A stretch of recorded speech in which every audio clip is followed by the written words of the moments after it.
Bonjour, je vais vous parler de la théorie des couples cosmiques. Dans les années, à la fin des années 40, André Barbeau et son frère Armand Barbeau lancent l'idée de cycle planétaire. Et c'est une idée qui est d'ailleurs ancienne, mais qui va s'imposer dans l'esprit des astrologues, à savoir que toute forme de cyclologie en astrologie doit s'articuler sur deux planètes.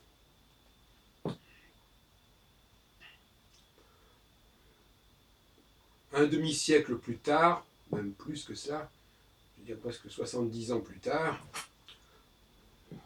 il semble bien que cette combinatoire-là ait fait son temps et qu'elle ait été une voie de garage. D'ailleurs, dès les années 60, André Barbeau laisse de côté cette théorie des cycles planétaires pendant une bonne vingtaine d'années et lui substitue une théorie de l'indice cyclique. Mais cet indice cyclique lui-même est un indice purement planétaire, qui combine plusieurs planètes entre elles, non plus deux, mais 5. Depuis Jupiter jusqu'à Pluton.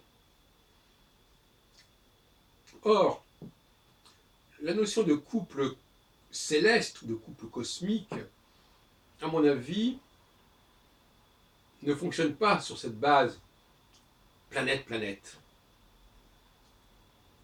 mais sur une base planète-étoile. Et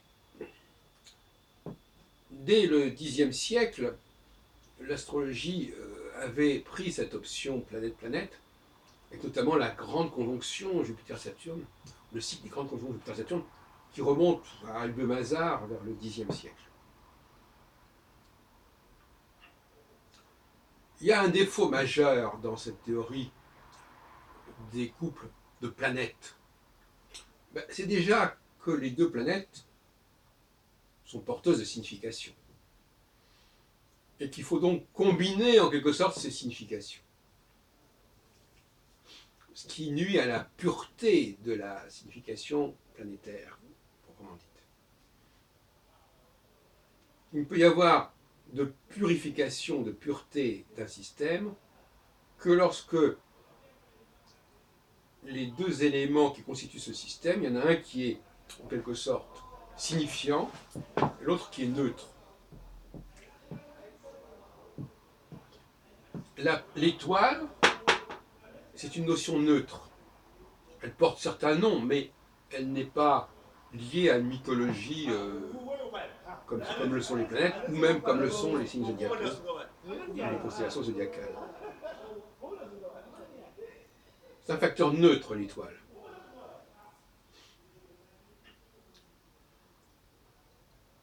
Et neutre dans tous les sens du terme. Neutre parce qu'il n'a pas de signification, et neutre parce qu'il ne bouge pas.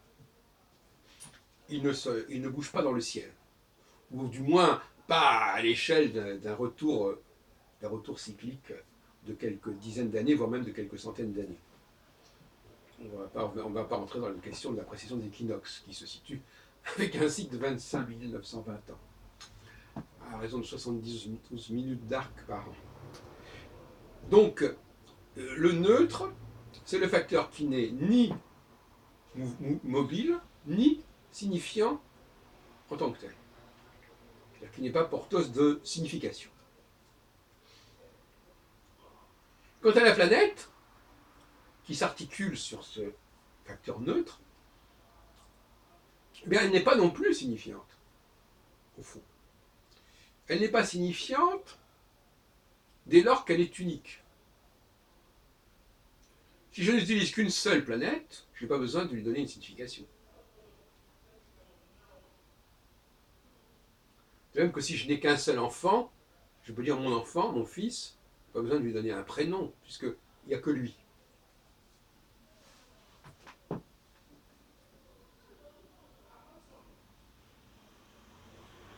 Donc quand je parle de Saturne, je ne parle pas du Saturne au niveau de la signification, qui est celui de la mythologie ou qui est celui de l'astrologie. Je parle d'un Saturne qui est porteur d'une certaine temporalité, mais de la même façon que quand on dit par exemple que le Soleil, qu'on est né sous tel signe, on sait très bien que c'est le Soleil qui est dans ce signe, on ne dit pas que c'est une valeur solaire, on dit simplement que c'est ce signe-là. Ce qu'on appelle un marqueur ou un pointeur. De même que lorsqu'on dit que la Lune est dans tel signe en astrologie hindoue, on ne tient pas compte de la Lune en tant que telle. La Lune désigne un signe. Donc l'astrologie uniplanétaire n'obéit pas aux mêmes règles que l'astrologie pluri- ou multiplanétaire. L'astrologie uniplanétaire n'a pas besoin de définir le facteur qu'elle utilise, que ce soit le Soleil, que ce soit la Lune, que ce soit Saturne ou autre chose. L'astrologie multiplanétaire est obligée de le faire parce que même quand on étudie un cycle donné, on étudie aussi en parallèle d'autres cycles. Donc on n'est pas dans le véritable uniplanétarisme. Le véritable uniplanétarisme, c'est l'idée qu'on se sert que d'un seul et unique cycle. Mais ça, quand on est pluriplanétaire, pluricyclique, l'astrologie pluricyclique, qui utilise tantôt tel cycle, tantôt tel autre, elle va être obligée de distinguer les cycles les uns des autres. De même que là, quand on parle des étoiles fixes, les étoiles fixes, elles sont neutres, c'est-à-dire que Antares, Aldébaran, Fomalhaut ou Régulus, ce sont des facteurs neutres. On ne distingue pas entre les quatre étoiles. Elles sont simplement des marqueurs qui divisent en quatre, en gros, le cycle de Saturne. Ou de la Lune, d'ailleurs.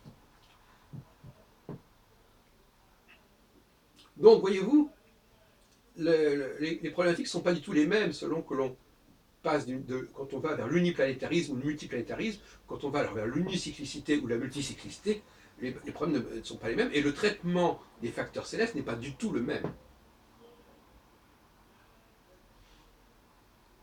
Alors, est-ce cela l'astrologie de demain? Est-ce cela l'astrologie moderne? C'est un débat. Certains diront que l'astrologie moderne, forcément, se sert des nouvelles planètes. Moi, je suis très sceptique à ce sujet.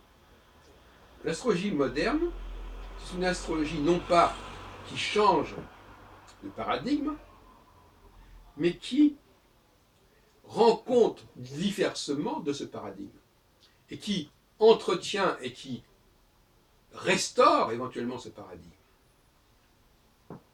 Mais elle ne le modifie pas. Elle le restaure. Alors, la restauration peut être une modification, mais c'est une façon de parler. Donc, cette astrologie du XXIe siècle, c'est aussi l'astrologie d'il y a 3000 ou 4000 ou 10 000 ans. C'est la même chose. Puisque c'est toujours la idée de restauration, de retour à l'équilibre originel. Après tout un ensemble de vicissitudes, de tribulations qui ont fait ce que l'astrologie est aujourd'hui. Et ce n'est pas très, très joli à regarder. Donc, Saturne, étoile fixe, tout simplement. Alors, la visibilité, elle est évidente. Je regarde Saturne et je vois s'il se rapproche de ces quatre étoiles fixes, qu'elles ne bougent pas. Donc, le processus, il est d'une grande simplicité.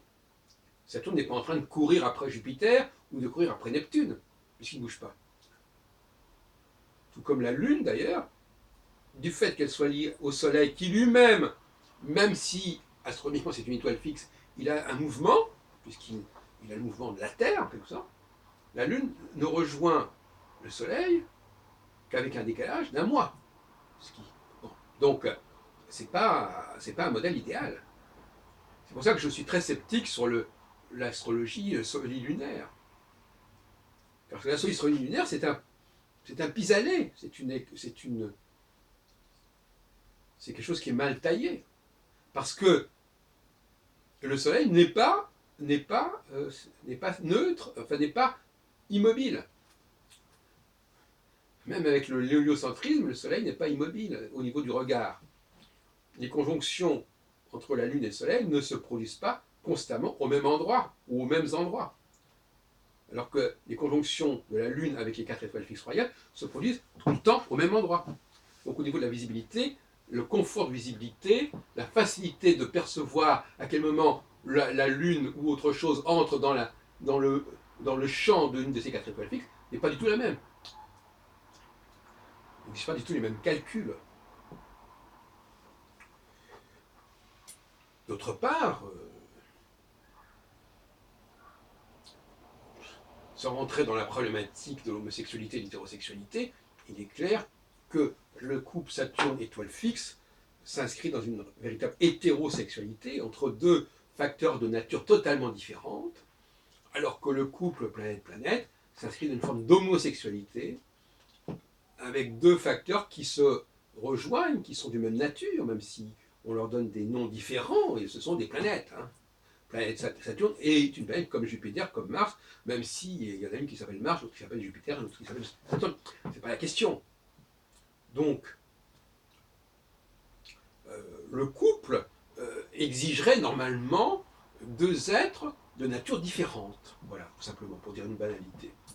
Et la nature différente, l'astrologie ne peut donc être féconde, vous m'excuserez cette formule, que du fait justement de ce mariage entre une planète et une étoile, et non pas d'un mariage stérile entre deux planètes, pour ne pas parler d'un rapport entre deux étoiles qui n'aurait aucun sens, évidemment, puisque les étoiles ne se rencontrent pas. Et donc l'obstacle épistémologique, pour parler comme Bachelard, de l'astrologie contemporaine, c'est de s'être persuadé qu'il ne fallait pas utiliser les étoiles fixes, et il faudrait réfléchir sur ce tabou des étoiles fixes. Alors, on connaît plus ou moins les arguments utilisés. Certains sont liés d'ailleurs justement au fameux débat sur les constellations. Alors, à force de dire que les signes zodiacaux... Alors, parce que le débat sur les constellations, c'est un débat assez subtil. À la fin du XVIIe siècle, on a fait mis sur le tapis notamment cette fameuse affaire de la précision des équinoxes, notamment dans l'introduction de la logique de Port-Royal, vers 1670, de Nicole et Arnaud, et on disait, ben oui, voilà, les constellations ne correspondent plus aux saisons actuelles. Alors tout de suite, l'astrologie sait. Parce que l'astrologie, elle s'est souvent constituée en tenant compte des objections qu'on lui faisait. À tort ou à raison. Par exemple, on a commencé à dire, eh oui, mais l'astrologie ne tient pas compte des nouvelles bandes. Ah, mais si, on va les intégrer. Ou l'astrologie ne tient pas compte de la présence. Mais si, on va pas tenir compte des constellations, des étoiles. Alors, les étoiles ont été sacrifiées sur l'autel de la modernité astronomique, et l'astrologie a perdu, ce faisant, son âme. Parce que l'astronomie n'a pas à lui dicter sa loi, et le critère de visibilité anthropocentrique et géocentrique sont incontournables. C'est-à-dire que ce qui est important, c'est ce que nous voyons. Comme dit, l'homme est la mesure de toute chose. Voilà, nous voyons des choses à l'œil nu, voilà ce que nous voyons. Que ces choses ne soient pas exactement comme on pense qu'elles sont, ou comme on s'en fout. On s'en fout. L'important, c'est que ça nous sert de repère et de signal. Voilà. Quand les gens... aujourd'hui, on a des tas de signaux, on ne cherche pas à savoir si ces signaux sont comme ceci ou comme cela. On les voit, on les perçoit, et puis c'est tout. Voilà. Alors, on a fait les intéressants, et on a fini par évacuer, notamment à partir des années 70-80, carrément les étoiles fixes. Même l'informatique, souvent, ne place même plus les étoiles fixes.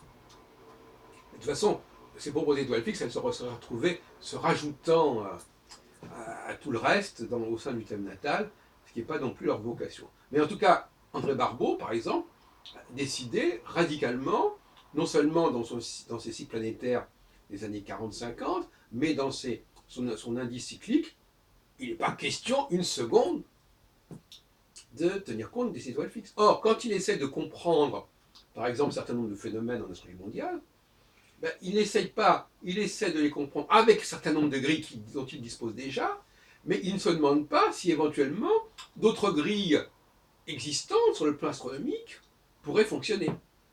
Donc il met cette espèce d'usine à gaz en place, mais peut-être qu'en utilisant les étoiles fixes, il aurait abouti à autre chose, de plus cohérent, de plus satisfaisant.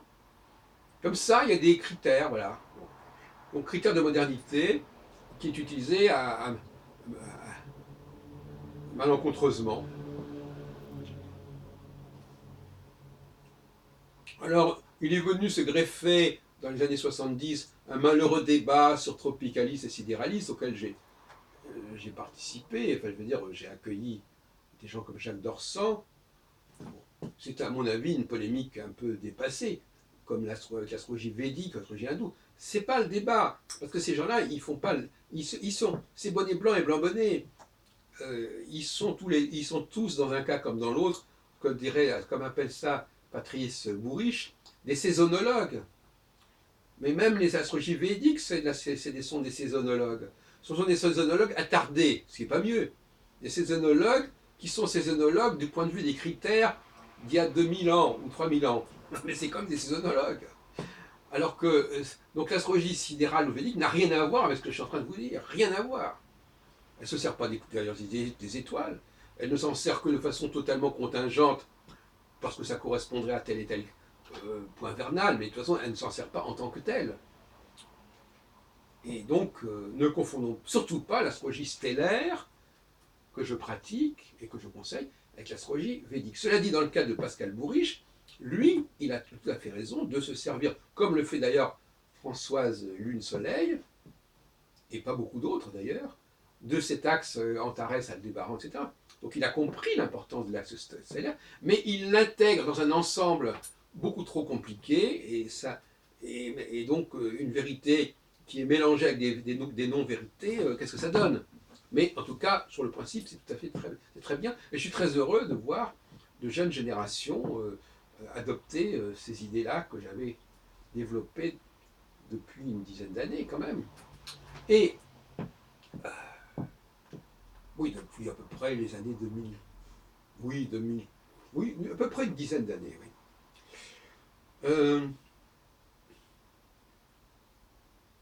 Nous avons donc l'abandon de ce couple planète-étoile, l'abandon de l'uniplanétarisme et de l'unicyclicité au profit d'un pluriplanétarisme et d'une pluricyclicité.